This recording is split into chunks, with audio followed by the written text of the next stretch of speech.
There are games on our humble blue planet more important than Super Mario Bros. For the overall gaming macroverse. That's for sure, but these games are few and far between, so few in fact I could probably name them using only my two hands. What these games don't have, outside of maybe Tetris, is a cataclysmic importance for the life of the medium at all. That's what Mario and his bros have though. The ability to both fix your pipes and revive an entire medium all in the same fell swoop. Hi,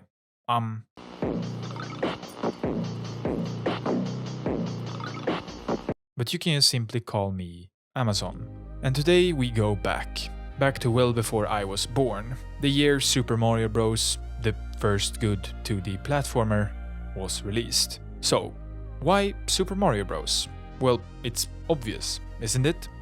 This is Pac-Land, a game often helmed as the inspiration for Super Mario Bros. And one of the grandfathers of the 2D platformer. It's also not a very good game, with graphics akin to MS Paint and level design like a bad Happy Wheels level. It's a horrendously outdated game in today's eyes, and a game that you shouldn't really play. You should know about it for the fact that it's the inspiration for Super Mario Bros. Though, a game you should be playing instead. Super Mario Bros. Is also well known for starting up the industry again, with its best pal, the Nintendo Entertainment System, or NES, giving a dying industry new life after the video game crash, a market flooded with iterative and similar consoles and games we've all heard so much of today. The infamous Atari ET game being thrown in literal landfills because of its awful sales and reviews come to mind. This is its legacy, alongside the other big titles on the console, as the video game equivalent to Jesus, with Mario as its greatest mascot. The most noticeable thing about Super Mario Bros. Is the fact that it doesn't look bad per se. It has aged quite well, but most games made on the two-dimensional plane using pixel art as their assets mostly have. My go-to game to flame here is Kid Icarus. That game still looks like absolute dog shit, but Mario, at most times, doesn't.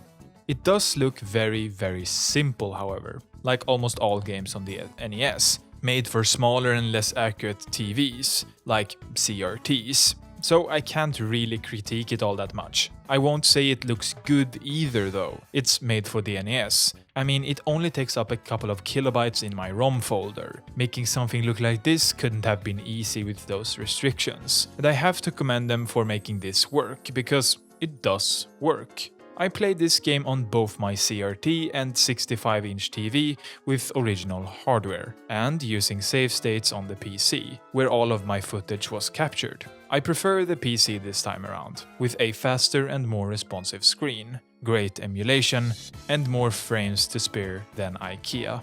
Most levels have a blue sky with white clouds atop it, orange bricks, a green bush, hill or pipe here and there, and the occasional blinking question mark block breaks up the monotony somewhat. The underground levels especially look good to me. Blue or almost teal bricks on black backgrounds with the occasional green pipe.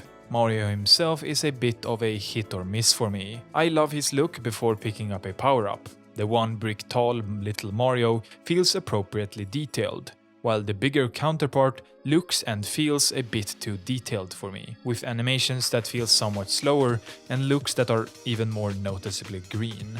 I'm by no means a professional artist, and this is, by all means, just me being weird about colors, but I like Mario after picking up the fire power-up with his white, red and orange color scheme that just looks better to me. The music is one thing you can't really fault all that much. The tunes playing in most of these levels are undeniably great almost all the way through. The first track, the one playing in level 1-1, is just a classic, in the most literal sense of the word. A future Hall of Famer to be placed right next to Beethoven, Bach, and Avicii as the greatest musical achievements of all time. The song playing in the second level isn't something to scoff at either. My very unmusical mind singing along to it every time I enter the underground section. Do do do do do do. The sound effects are just fine, however, nothing to write home about. All in all, Mario presents itself pretty well, with music to die for and early pixel art that doesn't get in your way. The underground levels look great and some of the others don't.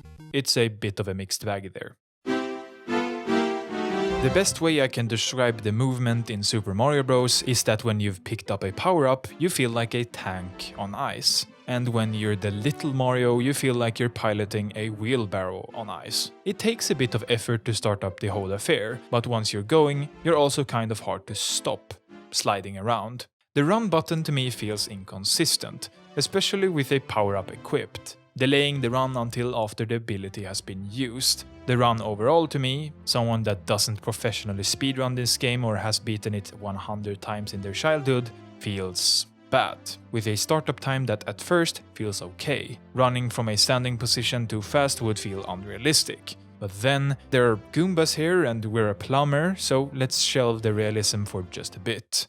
In the air you feel a bit too unresponsive to me, making small adjustments kind of hard. But this combined with the level design heightens and lowers the game even further. What do I mean by that though? Well, to be frank, these games' level design is just malicious at times. This is a hammer bro, the hardest enemy in the entire game. This is the first time we see him, and his friend, set up in a Terraria boss fight room to be as annoying and overpowered as possible. Making it past these guys can be easy, if the random number generation god has willed it, placing them in a position that doesn't immediately kill you. This game really doesn't want you playing it sometimes, trying to end your run prematurely. That's my biggest single critique of the game as a whole. It's very much still an arcade title. A score sitting on the top of your screen, limited lives, and permadeath. I don't like it. It makes the game a chore to play, and if you're not careful, really, really hard. I get that you have to master its mechanics to a point to be able to finish the game. It's made in a way to be very much replayable over and over, mastering its mechanics along the way. But as someone who doesn't care about completionism at all, I have to admit I did use both save states a couple of times and the continue cheat code to get through this one. It still took me well over 3 or 4 hours, and I still can't beat the Hammer Bros without making it unfun. But I made it in the end. And I could have done it even without these cheats. All that would have happened then, however, is that I would now instead kind of despise this game, forcing me to play it over and over just to see an 8-bit cutscene the game already teased in the first 10 minutes of gameplay. Does Super Mario Bros. Still hold up? Well, yes and no.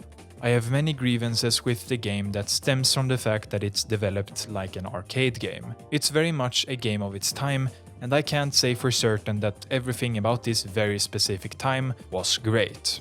Again, the arcade-style gameplay, score, limited lives, and intentionally unfair and unfun challenges to get the arcade more money is very much outdated.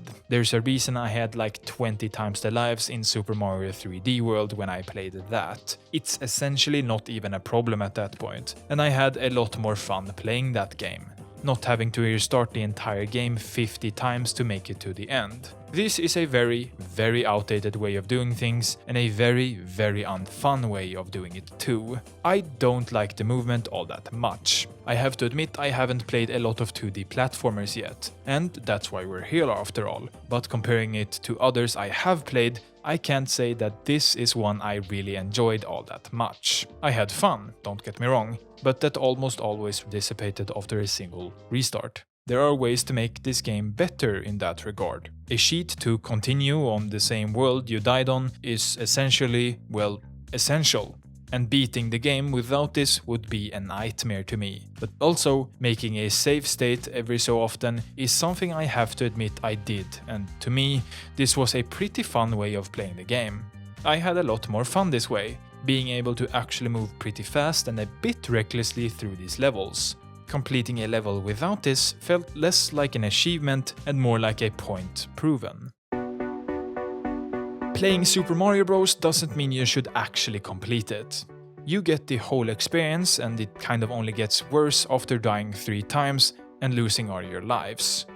I think that this game stops right there for me, 1-1 and 1-2 are so iconic, most people would be able to say what they are from a pretty far distance. These two levels encapsulate and form the real reason for playing the game, the first good 2D platformer, and the reason the gaming industry looks the way it does right now. Super Mario Bros. Is important not only for its role in gaming history, but also for its enduring impact on the medium, its contribution to the popularization of video games, and its iconic characters and gameplay elements. It remains a classic and is often cited as one of the greatest video games of all time. I don't agree with that. Like, at all. What I do agree with is that it's one of the games of all time, worth mentioning for its amazing contribution to the industry, kickstarting Nintendo and its line of game consoles. Even if you don't like Nintendo, like me, you have to agree that Super Mario Bros., the first good 2D platformer, is worth playing. Probably not the whole thing, but booting up level 1-1 and taking the shortcut is something we all owe to ourselves.